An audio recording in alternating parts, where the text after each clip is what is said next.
Hello दोस्तों, कैसे हैं आप। एक बार फिर स्वागत है एसएम लॉ क्लासेस में। जैसा कि आप जानते हैं कि 27 जुलाई 2025 को राजस्थान पीसीजे का एग्जाम होने वाला है और 31 अगस्त 2025 को उत्तराखंड का एग्जाम होने वाला है। इन दोनों परीक्षाओं को दृष्टिगत रखते हुए हम शुरू करेंगे अपने संविधान को, कॉन्स्टिट्यूशन को। जैसा कि आप जानते हैं, अगर जो मैं बात करूं उत्तराखंड के एग्जाम की, तो उत्तराखंड के एग्जाम में जो उत्तराखंड का पीसीजे का एग्जाम होता है, इसमें कॉन्स्टिट्यूशन का अपना काफी वेटेज है। काफी बड़ा पोर्शन जो है वो कॉन्स्टिट्यूशन से मालूम किया जाता है। आज हम डिस्कस करेंगे संविधान सभा को। तो संविधान सभा से संबंधित परीक्षा की दृष्टि से जो भी महत्वपूर्ण बिंदु हो सकते हैं, इन सभी को हम डिस्कस करेंगे। सबसे पहले हम ये समझते हैं कि संविधान सभा क्या है। तो ये संविधान सभा एक ऐसी सभा थी जिसने भारत के लिए संविधान तैयार किया है। अगर जो मैं बात करूं संविधान सभा की, तो 1895 में तिलक जी द्वारा स्वराज विधेयक में संविधान सभा की अभिव्यक्ति मिलती है। सर्वप्रथम अगर जो संविधान सभा की अभिव्यक्ति देखोगे कि संविधान सभा की अगर जो बात की है, तो 1895 ईस्वी में श्री तिलक जी द्वारा जो स्वराज विधेयक पेश किया गया था, इसमें संविधान सभा की अभिव्यक्ति मिलती है।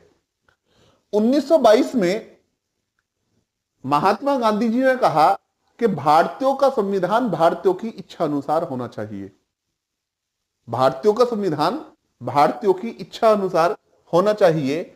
1924 में मोतीलाल नेहरू जी ने कहा कि भारत के संविधान के लिए एक संविधान सभा का गठन किया जाना चाहिए, यानी कि एक संविधान सभा बननी चाहिए, और ये संविधान सभा भारत के लिए जो है संविधान बनाएगी।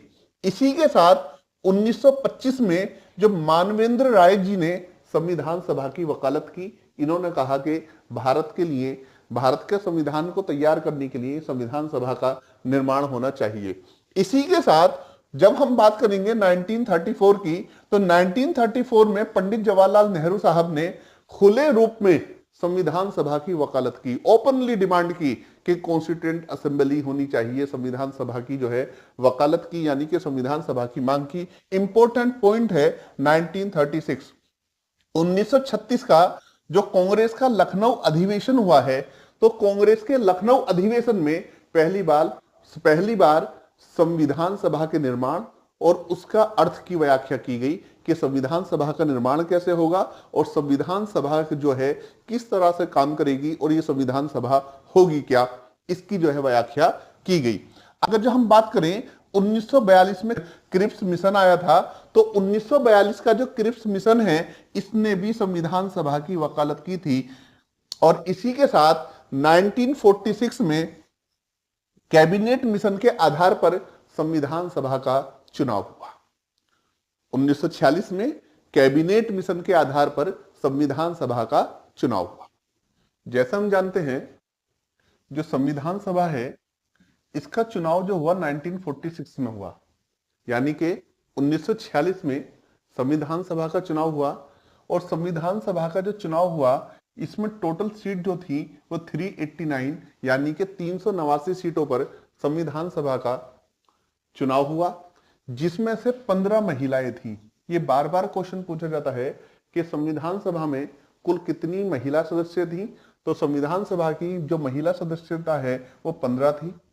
एक क्वेश्चन बनता है कि संविधान सभा की सदस्यता को अस्वीकार करने वाले कौन कौन से सदस्य थे, यानी कि वो कौन कौन से सदस्य थे कि जिसने संविधान सभा की सदस्यता को अस्वीकार कर दिया था। तो वो दो सदस्य थे, एक जयप्रकाश नारायण साहब और दूसरे थे तेज बहादुर सप्रू। ये दो व्यक्ति थे जिन्होंने संविधान सभा की सदस्यता को अस्वीकार कर दिया था। अगर जब मैं बात करूं कि संविधान सभा के लिए चुनाव जो हुआ वो 1946 में हुआ, लेकिन अगर जब बात की जाए संविधान सभा की स्थापना की, तो संविधान सभा की स्थापना हुई 9 दिसंबर 1946 को। 9 दिसंबर 1946 को। और याद रखना, ये वो संविधान सभा ने भारत का संविधान तैयार किया है और संविधान सभा की जो कुल बैठक हुई है वो 11 हुई हैं। ये बार बार पूछा जाता है कि संविधान सभा की कुल कितनी बैठकें हुई, तो संविधान सभा की कुल बैठक जो है वो 11 हुई और इसकी प्रथम बैठक जो है वो 9 दिसंबर 1946 को हुई। संविधान सभा की प्रथम बैठक 9 दिसंबर 1946 को हुई और संविधान सभा की अंतिम बैठक जो हुई वो 24 जनवरी 1950 को हुई। संविधान सभा की प्रथम बैठक 9 दिसंबर 1946 को और अंतिम बैठक जो है वो 24 जनवरी 1950 को हुई और संविधान सभा की कुल बैठक जो है वो 11 बैठक हुई है। और संविधान सभा की जो प्रथम बैठक हुई थी 9 दिसंबर 1946 को, तो संविधान सभा की प्रथम बैठक में संविधान सभा के अस्थायी अध्यक्ष जो हैं वो डॉक्टर सच्चिदानंद सिन्हा साहब को बनाया गया था। यानी कि जब संविधान सभा की पहली बैठक हुई 9 दिसंबर 1946 को, तो संविधान सभा की प्रथम बैठक में जो संविधान सभा के अस्थायी अध्यक्ष जो हैं वो डॉक्टर सच्चिदानंद सिन्हा को बनाया गया था। और डॉक्टर सच्चिदानंद सिन्हा को संविधान सभा का अस्थायी अध्यक्ष इसलिए बनाया गया था क्योंकि डॉक्टर सच्चिदानंद सिन्हा साहब जो थे वो संविधान सभा के सबसे ज्यादा वृद्ध यानी कि सबसे बुजुर्ग, सबसे ज्यादा एजेड व्यक्ति थे। इसके बाद 11 दिसंबर 1946 को जो संविधान सभा की दूसरी बैठक हुई है, तो संविधान सभा की दूसरी बैठक में डॉक्टर राजेंद्र प्रसाद साहब को संविधान सभा का स्थायी अध्यक्ष बना दिया गया। तो यहीं पर क्वेश्चन पूछा जाता है कि संविधान सभा के अस्थायी अध्यक्ष कौन है, तो डॉक्टर सच्चिदानंद सिन्हा, और संविधान सभा के स्थायी अध्यक्ष कौन है, वो डॉक्टर राजेंद्र प्रसाद साहब। इसी के बाद जो संविधान सभा ने अब संविधान बनाना था, तो जो संविधान का जो प्रारूप है, इस प्रारूप को तैयार किया था डॉक्टर B.N. राव साहब ने। यहां पर कभी भी आप डॉक्टर भीमराव अंबेडकर साहब के नाम को लेकर कंफ्यूज मत हो जाना, बल्कि संविधान का जो प्रारूप तैयार किया वो संविधान का प्रारूप तैयार किया डॉक्टर B.N. राव साहब ने। और संविधान के प्रारूप पर विचार करने के लिए 29 अगस्त 1947 को प्रारूप समिति का गठन किया गया। समझे जो चीज को मैं कह रहा हूं कि संविधान का प्रारूप तैयार किया डॉक्टर B.N. राव साहब ने, और B.N. राव साहब ने जो संविधान का प्रारूप तैयार किया है, B.N. राव साहब ने जो संविधान का प्रारूप तैयार किया है, इस प्रारूप पर विचार करने के लिए जो है 29 अगस्त 1947 को प्रारूप समिति का गठन किया गया, जिसके 7 सदस्य थे और जिसके अध्यक्ष डॉक्टर भीमराव अंबेडकर साहब थे। प्रारूप समिति के अध्यक्ष डॉक्टर भीमराव अंबेडकर साहब थे, लेकिन संविधान का प्रारूप किसने तैयार किया? B.N. राव साहब ने, जो कि संविधान सभा के संवैधानिक सलाहकार भी थे। इसी के साथ अगर जो हम ये देखें कि जो संविधान सभा है, संविधान सभा की बैठक कब हुई? अंतिम बैठक हुई 24 जनवरी 1950 को। तो 24 जनवरी 1950 को संविधान सभा की अंतिम बैठक हुई और उसी दिन संविधान पर हस्ताक्षर किए गए। उसी दिन क्या हुआ कि संविधान पर जो है हस्ताक्षर किए और 24 जनवरी 1950 को कुल 284 सदस्यों ने, यानी कि टोटल सदस्य कितनी सीट के लिए चुनाव हुआ था? 389 के लिए, लेकिन सिग्नेचर कितने ने करे? 284 के लिए, क्योंकि भारत का विभाजन हो गया था तो और सदस्य पाकिस्तान चले गए थे। तो संविधान पर 24 जनवरी 1950 को संविधान सभा की अंतिम बैठक हुई और जिसमें संविधान पर सिग्नेचर किए गए और संविधान पर जो हस्ताक्षर किए वो किसने किए? 284 सदस्यों ने हस्ताक्षर किए और 24 जनवरी 1950 को ही संविधान सभा को भंग कर दिया गया। यह क्वेश्चन आता है कि संविधान सभा को कब भंग किया गया? तो संविधान सभा को 24 जनवरी 1950 को भंग कर दिया गया।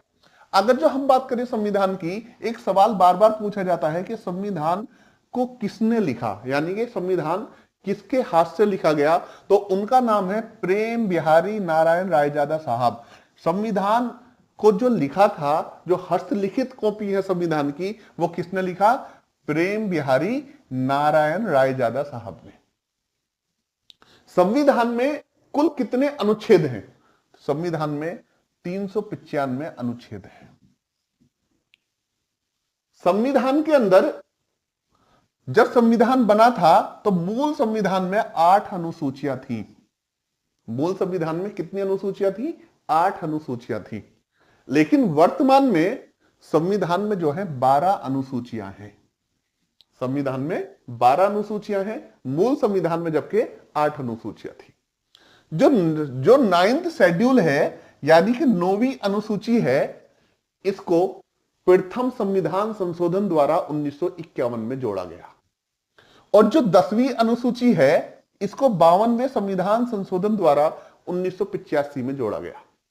और जो 11वीं अनुसूची है, इसको 73वें संविधान संशोधन द्वारा 1992 के द्वारा जो है जोड़ा गया। और वहीं अगर जो मैं बात करूं 12वीं अनुसूची की, तो 12वीं अनुसूची को 74वें संविधान संशोधन अधिनियम 1992 के द्वारा जो है जोड़ा गया है। और अगर जो हम बात करें कि संविधान हमारा कब बनकर तैयार हुआ, तो याद रखना संविधान 26 नवंबर 1949 ईस्वी को बनकर तैयार हो गया था।